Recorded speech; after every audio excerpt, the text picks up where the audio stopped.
Olá, tudo bem? Já passou pela cabeça como uma máquina que funciona basicamente com eletricidade, com um ligado e desligado, consegue entender o nosso mundo, um mundo cheio de textos, números, imagens, enfim, como é que isso acontece?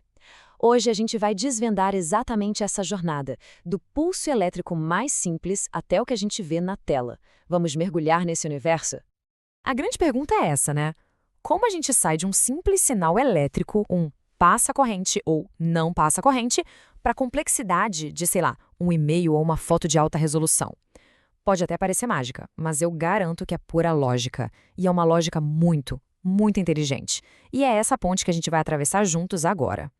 E para não se perder no caminho, aqui está o nosso roteiro.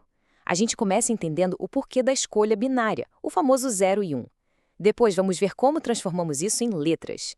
E, em seguida, como representamos os números, tanto os inteiros quanto os com vírgula.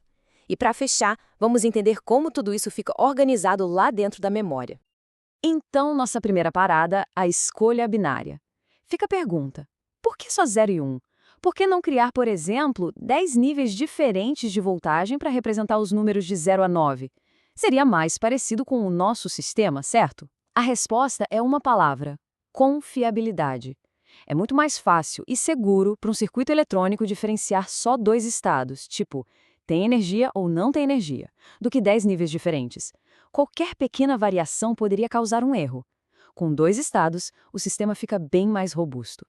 E essa unidade fundamental, esse ligado ou desligado, esse tem ou não tem um nome oficial: bit. Pensa no bit como se fosse o átomo do mundo digital. É a menor pecinha de todas. Sozinho ele não diz muita coisa, é verdade.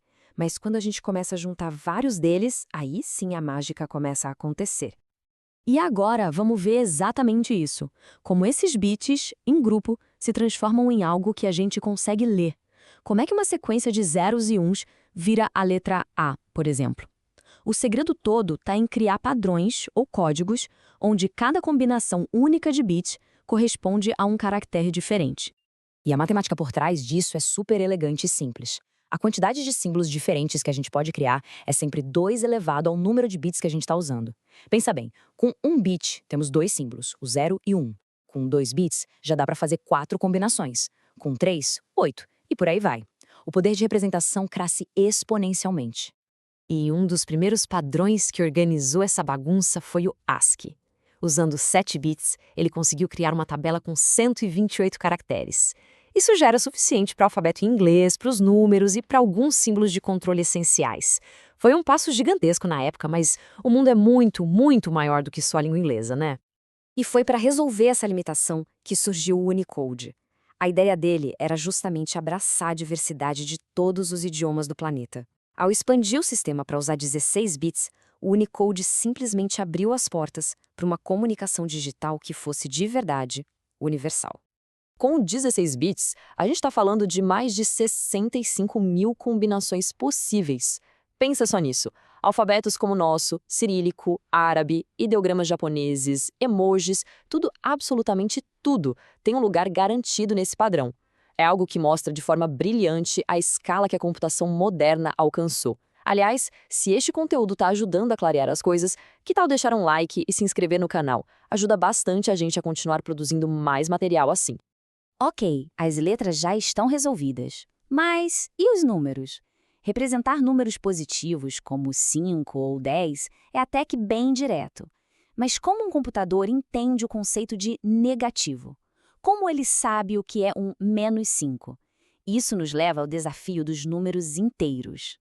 Bom, a solução que parece mais óbvia é reservar um bit, geralmente o primeiro da esquerda, para ser o bit de sinal.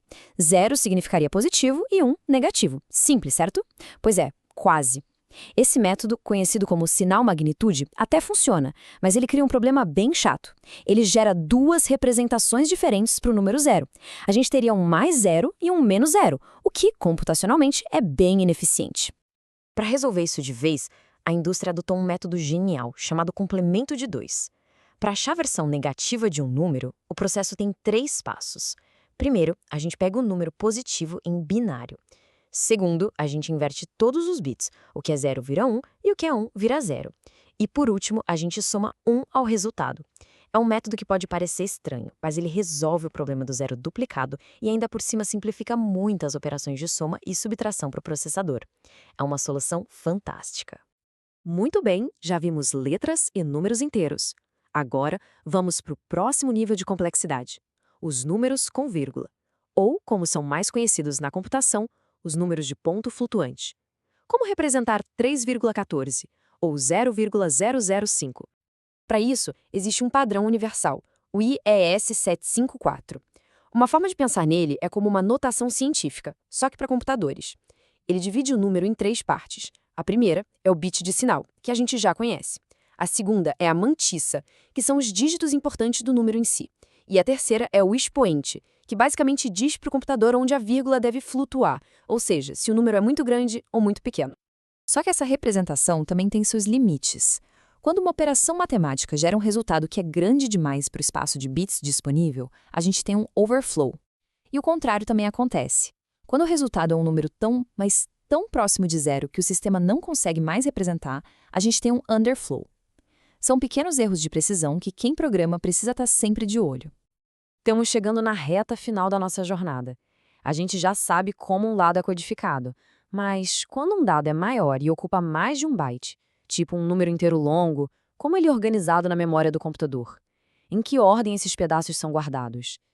Isso nos traz a questão da ordem dos bytes. Basicamente, existem 2 grandes convenções para isso. No sistema Big Endian, a ordem é a que parece mais natural para a gente. O pedaço mais importante do número é guardado primeiro, como a gente lê. Já no sistema Little Endian, que é usado pela maioria dos processadores hoje em dia, a ordem é invertida. O pedaço menos importante vem primeiro. Parece só um detalhe, mas essa diferença de arquitetura pode causar uma dor de cabeça enorme se não for tratada direitinho na hora de trocar dados entre sistemas diferentes. Então, o ponto central de tudo isso é o seguinte: nada ali dentro é aleatório. Do caractere mais simples ao cálculo mais complexo, tudo passa por um sistema de codificação muito rigoroso e padronizado. É essa disciplina, essa organização, que permite que o hardware e o software conversem entre si de forma fluida e, mais importante, confiável. Isso tudo nos deixa com uma pergunta instigante para o futuro. A gente acabou de entender os alicerces da computação que a gente usa hoje, toda baseada em bits. Mas e a computação quântica, com seus qubits que podem ser 0 e 1 ao mesmo tempo? Como essa nova forma de pensar vai revolucionar a maneira como a gente representa a própria informação? É um campo fascinante que está só começando a se desenrolar. Obrigado por acompanhar até aqui e até a próxima!